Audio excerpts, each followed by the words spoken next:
आपको बताते चले कि सुप्रीम कोर्ट के बाहर इस वक्त मुस्लिम लीग नून और पाकिस्तान तहरीक इंसाफ के रहनुमा भी मौजूद हैं और इस वक्त नून लीग के रहनुमा दानियाल अजीज कुछ ही देर में मीडिया से बात करेंगे। इससे पहले पाकिस्तान तहरीक इंसाफ के वकील फवाद चौधरी की जानिब से मीडिया से बात की गई थी और एक मरतबा फिर से हुकूमत को तनकीद का निशाना बनाया गया था। फिर क्या फायदा आज हम देख रहे हैं कि अदालत में मुख्तलिफ जमातें जो हैं यकलख्त उन्होंने सुप्रीम कोर्ट का रुख कर लिया है। वो जमातें जिनका ना तो कोई दरख्वास्त है ना ही वो कभी पहले इस सिलसिले में मुंसलिक हुए हैं। अजूबा ये है कि कल कम थे आज ज़्यादा हैं। एक जमात बीच में से गिर गई है। चौधरी शुजात साहब का लाए थे, गालिबन किसी ने उनको याद दहानी करवा दी है कि सबसे पहले ICIJ ने जिस पाकिस्तानी सियासी लीडर के बारे में ऑफशोर कंपनी का इंकशाफ किया था जो सिंगापुर और स्विस बैंक के ज़रिए बनी थी, वो मुनस अलाई साहब थे। मुझे कुछ बताने की ज़रूरत नहीं है कि कैसे बैंकों के मुलाजमों के बयान बदले गए थे, कैसे ये जो मुख्तलिफ अकाउंट्स हैं उनके दोस्तों के और उनके जो चौकीदार थे उनके कैसे करोड़ों रुपए उसमें गए। उनको तो शायद किसी ने गोशगुजार कर दी है कि आप अगर खड़े होकर एहतसाब की बात करेंगे तो फिर ये भी तमाम बातें सामने आएंगी। तो वो तो आज नहीं तशरीफ़ लाए, ना ही मुझे अंदर काफ लीग का कोई ऐसा शख्स नज़र आया। बाकी कल थे ज़रूर। आज कल पीपल्स पार्टी के का दुक्का थे, आज भरपूर अंदाज से आए हैं।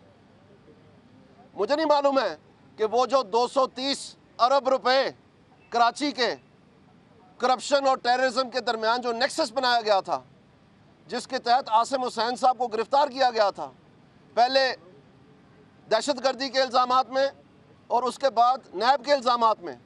आज हमें पता है कि वो रिहा हैं, वो फ्री हैं, फिर रहे हैं, बेल हो चुकी है। उस वक्त तो बताया जाता था कि इसकी कोई सूरत हाल ही नहीं बन सकती।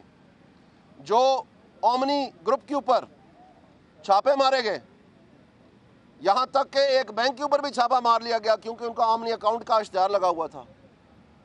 हमें नहीं मालूम है कि उस ओमनी ग्रुप के खिलाफ जो कार्रवाई हुई है उसकी अभी क्या सूरत हाल है। मैं ये कहना चाहता हूँ कि ये जो पार्लियामेंट से इस्तीफे देने वाली बात बिलावल भुट्टो ने की है, ये तो PTI की ज़ुबान है। ये तो वो ज़ुबान है जो हमने देखी कि जिसने पाकिस्तान की पार्लियामेंट को कहा इसको घराओ जलाओ, कब्रें खोदी गई, कफन बांधे गए, पार्लियामेंट के ऊपर हमला किया गया। तो बिलावल साहब कैसे मजबूर हो गए वो ज़ुबान बोलने पे, जबकि हमें नज़र आ रहा है कि जो बयान दिया गया था ईंट से ईंट बजाने का, उसके बरक्स आज आसिम हुसैन साहब जो है वो बेल पे हैं। 230 अरब रुपया जो दावा किया गया था, मालूम नहीं है कौन से ख़जाने में जमा हुआ है, क्या सिंध के ख़जाने में जमा हुआ है या मरकज़ के ख़जाने में जमा हुआ है। लेकिन ये नज़र ज़रूर आ रहा है कि यकलख्त यहाँ पर भरपूर अंदाज से पीपल्स पार्टी जो है वो शिरकत कर रही है। वो पार्टी जिनके अपने अदालत में से पूरा का पूरा रिकॉर्ड जो है वो गायब हो गया है और बताया जा रहा है कि वहाँ पर सिर्फ फ़ोटो कापियाँ मौजूद हैं। हैरानगी होती है थोड़ी सी ये देख के। और जो जमात इस्लामी है उनके बारे में, ये जमात इस्लामी की पिटिशन है, ये पिटिशन जो जमात इस्लामी ने जमा करवाई है, इसकी तारीख में आपको बता दूं, ये बड़ी दिलचस्प बात है। आप देखें कैसे रंग बदल रहे हैं। इसकी तारीख जो है वो जनवरी की ये लिखी हुई है, जनवरी की 14 तारीख 2017। और इसमें बुरा नाम नहीं, अगला काम हो जाएगा, ठीक है, मैंने काम करने दो। इसमें मजे की बात यह है कि ये वो 450 लोगों की लिस्ट है जो तमाम पाकिस्तानी जो पैनामा पेपर्स में जो शाया किए गए थे उनकी कंपनीज हैं। ये लिस्ट चलती जा रही है, ये देखिएगा आप, ये देखिएगा आप, ये किताब भरी हुई है इसके साथ। और हैरानगी की बात यह है कि इसी में लिखा हुआ है कि 24 अगस्त 2016 को सबसे पहली दरख्वास्त जो सुप्रीम कोर्ट में आई वो जमात इस्लामी की थी। तो जमात इस्लामी के ऊपर कौन सी मजबूरी बन गई कि उन्होंने एक रिवाइज्ड पिटिशन जो है 2017 जनवरी में डाली, जिसमें ये सारे नाम मिट गए, ये सारे नाम इन्होंने छोड़ दिए और सिर्फ प्राइम मिनिस्टर का नाम सामने रखा। क्या मजबूरी बन गई जमात इस्लामी की? कहीं जो खैबर पख्तूनख्वा में जो इनके हम किस्से कहानियां सुनते रहे हैं, जो इनकी जो वजारतें रही हैं वहां पर हिस्सेदार हैं ये, जो वहां पर एहतसाब कमीशन को ताले लगा दिए गए, जो वहां पर तोरू साहब को एंटी करप्शन में से हटा दिया गया, जो वहां पर हाइडल फंड के साथ जो सट्टा खेला गया, जो पूरा पीडो का बोर्ड इस्तीफा देके चले गया बिजली के मामले में, वो जो चीजें दबी हुई हैं सारी, तो ये जवाब दे जमात इस्लामी आज जो बढ़ बढ़ के कह रहे हैं कि इस्तीफा दें। आप हमें बताएं कि आपने क्यों अपने मौक़िफ़ से भागे हैं? आप क्यों अपना 450 लोगों से एक इंतकामी कार्रवाई पे आ गए शख्स वाहिद पे? किसने मजबूर किया आपको? कैसे आप मजबूर हुए? तो मैंने आपको बता दी पीपल्स पार्टी की बात, मैंने आपको बता दी काफ लीग की बात, मैंने आपको बता दी जमात इस्लामी की बात। अब आते हैं MQM पे।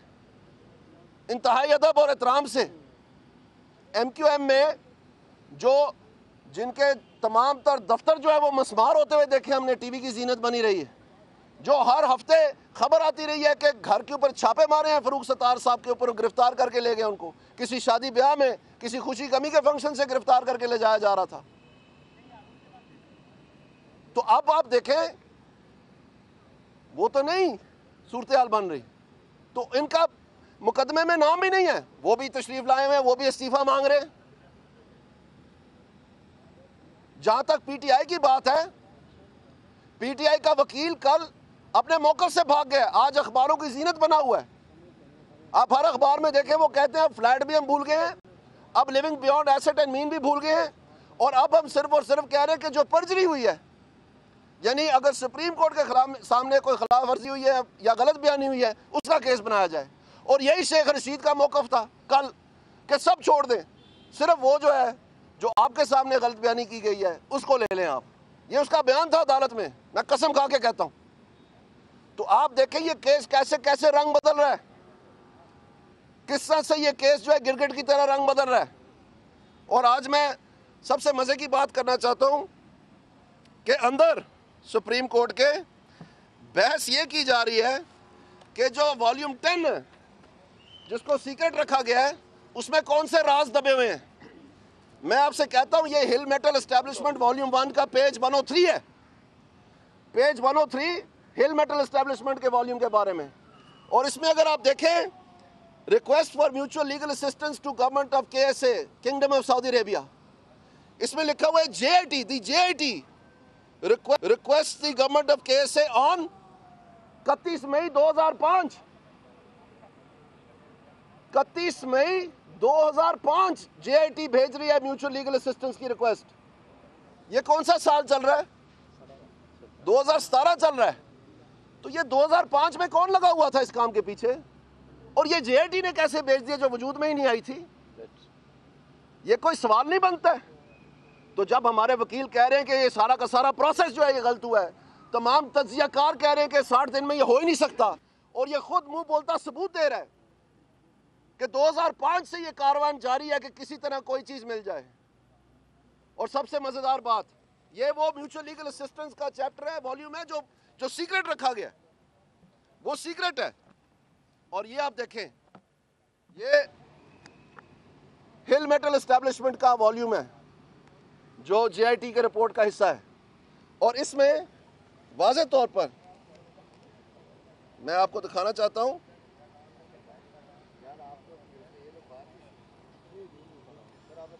ये आप देखें, ये वो खत है, ये वो खत है जो टॉड साहब ने, जो फर्म हायर की गई थी, JIT की जानिब से, जिन्होंने इनको म्यूचुअल लीगल असिस्टेंस कौन से Avenfield properties London, Hyde Park London, companies owned by mister Hasan Nawaz Sharif, Hill Metal Saudi Arabia, Azizia Steel Mill Saudi Arabia, Capital FZE Dubai, Dubai court degree, Al Imran Trading and Mr. Tariq Shafi, documents purchased from European Business Register, ये तमाम लिखे हुए हैं। और सिर्फ ये नहीं है, ये पेज 115 है, आप काइंडली देख लें इस वॉल्यूम में। और इसमें जो सबसे मजे की बात यह है कि वो कहते हैं कि ये डॉक्यूमेंट्स किसी अदालत में प्रेजेंटेबल नहीं है। ये अपना JIT का जो फर्म है, लीगल फर्म, वो कह रही है कि ये डॉक्यूमेंट्स अदालत में ऑफिशियल रिकॉर्ड के तौर पर प्रेजेंटेबल नहीं है। मैं दोबारा कहता हूं, JIT की अपनी हायर की हुई, ये जो कजन शजन इन्होंने रखे थे, ये फर्म कैसे हायर की है कोई पता नहीं, लेकिन ये खुद बयान कर रही है कि ये डॉक्यूमेंट जो है ये अदालत के में कारामद नहीं है। और कौन से डॉक्यूमेंट है ये आप देखें, ये 7 पूरी एनेक्स लगाई हुई है इन्होंने, ये एक सफ़े पे मुश्तमिल नहीं है, ये चलती चली जा रही है। ये तमाम डॉक्यूमेंट्स जो वॉल्यूम 10 के हैं उनके बारे में इन्होंने खुद मशकूक कर दिया है, खुद इन्होंने कहा कि ये प्रेजेंटेबल नहीं है। और आज अदालत, ये देखें, ये चलता जा रहा है। और आज अदालत के अंदर ये कमेंट्स आए ऑनरेबल जज साहिबान की तरफ से कि जो भी डॉक्यूमेंट्स अभी आ रहे हैं, एक तो कहते हैं कि ये कंप्लीट है, ऑनगोइंग नहीं है, लेकिन दूसरी जानब कहते हैं कि जो डॉक्यूमेंट्स आ रहे हैं वो भी हम शामिल करेंगे। तो फिर आप खुद अंदाज़ा लगा लें कि ये ऑनगोइंग है या मुकम्मल है रिपोर्ट। और सीक्रेट फिर क्यों रखी गई कि अगर डॉक्यूमेंट्स आ रहे हैं तो फिर तो ये हतमी रिपोर्ट नहीं है। तो हम बड़े लिहाज से, बड़ी अदब से, इंतहाई शाइस्ता ज़ुबान इस्तेमाल करके हम अपना मौक़िफ़ जो है ज़रूर सामने रखेंगे अवाम के, कि हमने जो मौक़िफ़ अदालत में लिया है कि ये सारी की सारी जो JIT की रिपोर्ट है, ये सोर्स डॉक्यूमेंट, ये सोर्स एम्प्लॉई, ये खुद वो बयान कर रहे हैं कि ये सारा का सारा जो है ये अदालत में काबिल समायत नहीं है, खुद कह रहे हैं। और यहाँ पर बताया जा रहा है कि नहीं, जो काबिल समायत नहीं है उसकी खैर है, जो आ रहा है उसके ऊपर हम इन्हिसार करेंगे। और हम कह रहे हैं कि उसको आप ओपन कर दें, क्यों सीक्रेट रखा हुआ है? हम तो कह रहे हैं वीडियो रिकॉर्डिंग भी ओपन कर दें, वो क्यों सीक्रेट रखे हुए हैं? तो इसलिए हम आपको कहना चाह रहे हैं, कोई किसी ने किसी के खालू को नहीं छोड़ा। अदालत में अगर आप किसी भी गुलाम हुसैन के बारे में पूछेंगे जो 40 साल पहले का ये भी बात हुई, तो जाहिर बात है उसका कॉन्टेक्स्ट नहीं होगा, तो आपको कैसे पता है वो कौन सा गुलाम हुसैन है जो 40 साल पहले वफात पा गया। तो जब दोबारा पूछा गया, कॉन्टेक्स्ट दिया गया, तो उन्होंने कन्फर्म किया हाँ मैं उनको जानता हूँ। तो इसलिए इन बातों का जो है एक PTI जो मज़ाहिया अंदाज बनाती है, ये इसका मजाक से काम नहीं चलना। आप खुद अपने मौक़िफ़ से भाग गए हैं, 3 दफ़ा भागे हैं।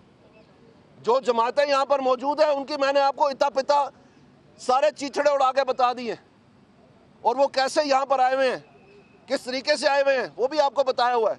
हमें ये सवाल है, इन चीज़ों को क्लियर किया जाए कि ये जो एक मुहिम बनाई जा रही है और बताया जा रहा है, अदालत में साफ बताया जा रहा है इससे पहले कि जिरा मुकम्मल हुई है कि ये जब अगले प्रोसेस में जाएगा यानी नैब की अदालत में, तो फिर वो जब डॉक्यूमेंट आएंगे कारामद होंगे, लेकिन ये कंप्लीट है, रास्ता बनाया जा रहा है। और इसी रिपोर्ट में क्या लिखा है कि तमाम चीज़ें करने के बावजूद ना हम फ्लैट के ऊपर नवाज शरीफ के खिलाफ कुछ साबित कर सके हैं और ना ही हम उनकी एसेट बियॉन्ड मीन्स के ऊपर कुछ साबित कर सके। वहाँ पर लफ्ज़ मोस्ट लाइकली लिखे हुए हैं, और जो एसेट बियॉन्ड मीन है वहाँ पर सीम्स लिखा हुआ है, सीम्स के कुछ ना कुछ हुआ है। इसीलिए कल नईम बुखारी जो पिटिशनर का वकील है वो नरम था, उसने पेज 73 भी नहीं एड्रेस किया, पेज 253 भी नहीं एड्रेस किया। उसने सिर्फ कहा कि JIT रिपोर्ट के ऊपर अदालत जो है वो बंधी हुई नहीं है। क्यों? क्योंकि JIT रिपोर्ट में है ही कुछ नहीं। JIT रिपोर्ट ने तो मोस्ट लाइकली कंक्लूसिव फाइंडिंग दी है, सीम्स कंक्लूसिव, उसके ऊपर कैसे वो जरा करता? तो उसने कहा जी मैं अदालत पे छोड़ता हूँ। तो ये वक्त की भी बहुत बात हो रही है, वक्त की पाबंदी। जो जमाली साहब ने वक्त लगाया था, जो जमाली साहब ने नवंबर से लेकर दिसंबर तक वक्त लगाया था, कई महीने, वो जो पब्लिक का वक्त था वो किस खाते में जाएगा? मेरे ख्याल में जमाली साहब को तो समझ आ गई थी बात की। तो जब सारों ने पहले दिन का ऑर्डर है जमाली साहब का कि सब इत्तेफाक करते हैं कि कमीशन बनेगा, तो वो अल्लाह जाने क्यों जब आखिरी दिन पे उन्होंने कमीशन मांगी तो एक फरीक जो है अपना मौका बदल गया, और वो कैसे फिर करवटें बदलती जो सब इत्तेफाक था कमीशन पे, वो JIT बन गई। और JIT का फिर ये काम है कि मई 2005 से डॉक्यूमेंट जो है वो इस JIT के साथ मुंसलिक करे जा रहे हैं। ये सोच फिक्र की बात है। तो हम आपको कहते हैं कि ये सारे का सारा प्रोसेस जो है ये अब यहाँ हो गया है, ये सबको समझ आ गई है। पहले दिन से ये हरकतें हमने नहीं की, इसी बेंच ने भी उसी जेआईटी पे इंक्वायरी ऑर्डर की है, इसी बेंच ने। सो हम कहते हैं कि ये सिलसिला ऐसे नहीं चलेगा। पाकिस्तान की आवाम देख रही है, इन्हीं चक्रों में 3 दफ़ा वज़ीर आज़म दोबारा बने हैं और आवाम के जो मैंडेट की मैं समझता हूँ कि ये मुख्तलिफ जमातों के ज़रिए से तौहीन हो रही है, ये नहीं होना चाहिए। और आवाम देख रही है, आवाम को एक तंदुरुस्त मईशत चाहिए, आवाम को लोड शेडिंग का खात्मा चाहिए, आवाम को दहशतगर्दी का खात्मा चाहिए, आवाम को अमन इस खित्ते में चाहिए। तो आप ये देख लें कि नवाज शरीफ साहब उन चीज़ों के ऊपर डिलीवर कर रहे हैं कि नहीं कर रहे हैं। तो फिर क्यों ये बार बार कभी कि जनाब ये मुनज़्ज़म धांधली हुई है, कभी कोई चीज़ और सारी गलत साबित होती जा रही है इसी अंदाज से। बिल्कुल यही एक तरीक़ाकार अख्तियार कर लिया गया है। तो इसलिए हम आपको कहते हैं कि ये मामला ऐसे नहीं चलेगा। आखिरकार इस मुल्क में इलेक्शन होना है, फिर आप अगले स्टेज पे जाएंगे, फिर वो सारी जो पुरानी बातें हैं, स्काई लैब वाली, जुर्लू वाली, शनाख्ती कार्डों वाली, वो जो सारी कहानी है वो फिर सामने आएगी। ये क्या दिखाना चाह रहे हैं हम इस कौम को? ये पुराना पाकिस्तान नहीं, अब नया पाकिस्तान बन के रहेगा। बहुत शुक्रिया। सुप्रीम कोर्ट के बाहर दानिश मीडिया से बात कर रहे थे। उनका ये कहना था कि आज सुप्रीम कोर्ट में पीपल्स पार्टी के लोग भी भरपूर अंदाज में आए हैं। दूसरी जानिब इस्लामाबाद